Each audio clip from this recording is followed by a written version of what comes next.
Bonjour et bienvenue dans cette vidéo où on va voir ensemble un exemple d'examen QCM du marketing avec la correction bien sûr. On va voir un QCM qui contient 40 questions. Je vais vous donner la réponse de chaque question et en même temps, je vais vous expliquer la réponse en détail comme ça pour que vous arriviez à bien comprendre. Donc, on va le faire en 5 vidéos pour qu'il soit plus facile pour vous et vous comprenez bien en détail comment on a fait pour trouver la bonne réponse. D'accord?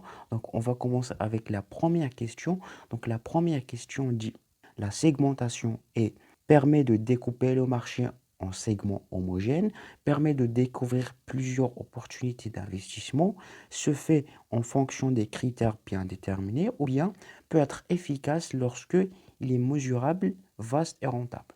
Donc la réponse juste c'est A et C. Donc la segmentation, ça permet de découper le marché en segments homogènes. Cela signifie que, comme on a déjà vu, que la segmentation consiste à découper le marché à des groupes des personnes qui ont les mêmes comportements, les mêmes besoins. Voilà, donc on les segmente dans un groupe. C'est ce qu'on appelle la segmentation, c'est que on regroupe un ensemble de personnes qui ont le même comportement et les mêmes besoins. Donc c'est ça la segmentation. Donc aussi la réponse C dit se fait en fonction des critères bien déterminés. Bien sûr que la segmentation, pour segmenter un groupe de il y a déjà plusieurs critères précis pour les qualifier autant que segments. D'accord? On va passer à la deuxième question. Deuxième question dit quels sont les objectifs et la responsabilité du marketing dans l'entreprise? A. Transformer tous les consommateurs en clients d'entreprise. B. Créer de la valeur pour la société. Ou bien satisfaire le consommateur à tout prix.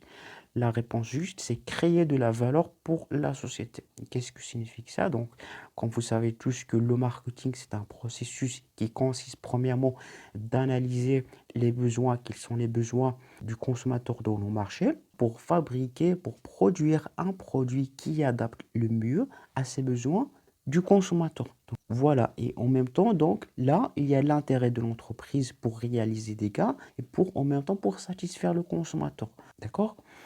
Et la troisième question dit cibler, c'est sélectionner un segment de marché, sélectionner un positionnement, sélectionner un critère de segmentation ou bien manipuler les croyances. La réponse juste, c'est sélectionner un segment de marché. Donc le ciblage, comme on a déjà vu que le ciblage consiste de se concentrer sur un segment précis dans le marché. Il y a plusieurs types de ciblage, mais la signification du ciblage, ça signifie de se concentrer, de se focaliser sur un segment dans le marché. D'accord? On va passer à la quatrième question. Donc, la quatrième question dit le marketing indifférencié consiste à cibler un segment rentable avec un produit, proposer le même produit à tout le marché, proposer plusieurs produits à un seul marché, ou bien sélectionner les couples produits-marché. La réponse juste, c'est proposer le même produit à tout le marché. Donc le marketing indifférencié, ça veut dire que on ne fait pas la différence. On propose un seul produit pour tout le marché. C'est l'exemple de Coca-Cola. Donc l'entreprise Coca-Cola, il produit des boissons. Le boisson de Coca-Cola, il est destiné à être consommé pour toutes les personnes qui existent dans le marché. Des enfants, des personnes âgées, des adultes. Donc c'est un produit indifférencié. D'accord? La cinquième question dit le cycle de vie d'un produit correspond à un cadre d'analyse théorique des ventes sur les marchés, correspond à la réalité de l'évolution des ventes sur le marché, un outil de prédiction des ventes lors du lancement d'un produit, correspond au potentiel de vente du produit sur le marché. La réponse juste, c'est un cadre d'analyse théorique des ventes sur le marché. Donc le cycle de vie de produit signifie c'est l'ensemble des étapes que le produit passe dès son introduction, dès qu'il sort de l'entreprise jusqu'à sa fin, jusqu'à ce que l'entreprise ne vend plus ce produit. Il y a 4 phases en général. Il y a la phase du lancement, c'est la phase d'introduction, la phase de croissance, la phase de maturité et la phase du déclin. Donc, toutes ces étapes, ça nous donne une idée générale sur l'évolution du produit dans le marché. D'accord? Donc la sixième question dit la stratégie d'écrémage est adaptée pour les produits à forte valeur symbolique, les produits laitiers, les produits de grande consommation, bien aucun des trois. La réponse juste, c'est les produits à forte valeur symbolique. Donc la stratégie d'écrémage, ça signifie fixer un prix qui est plus élevé. Donc généralement, les entreprises qui fixent des prix qui sont plus élevés, c'est les entreprises qui produisent des produits qui ont un très grand valeur. L'exemple de iPhone, l'exemple de Apple, quand il lance un iPhone, donc il fixe un prix qui est plus cher. Donc il a une valeur qui est plus élevée. D'accord?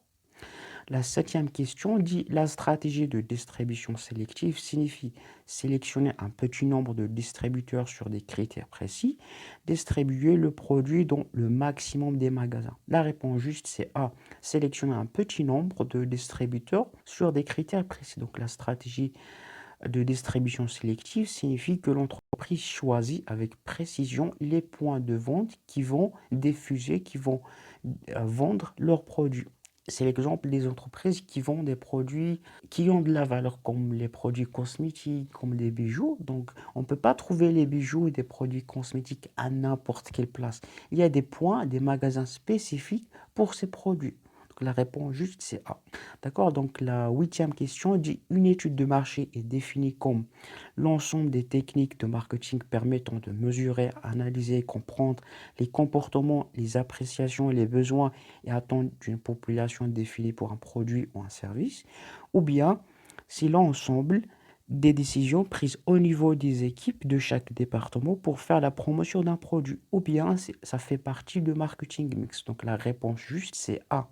Donc l'étude de marché, c'est l'ensemble des techniques que l'entreprise utilise qui la permet de mesurer, d'analyser le comportement d'une cible des consommateurs pour savoir quels sont leurs besoins. Donc l'étude de marché sert l'entreprise de savoir les besoins des consommateurs et la situation du marché pour qu'il exploite pour produire un produit qui répond le mieux à ses attentes. Donc en général c'est ça et on se retrouve dans la prochaine vidéo pour le reste des réponses.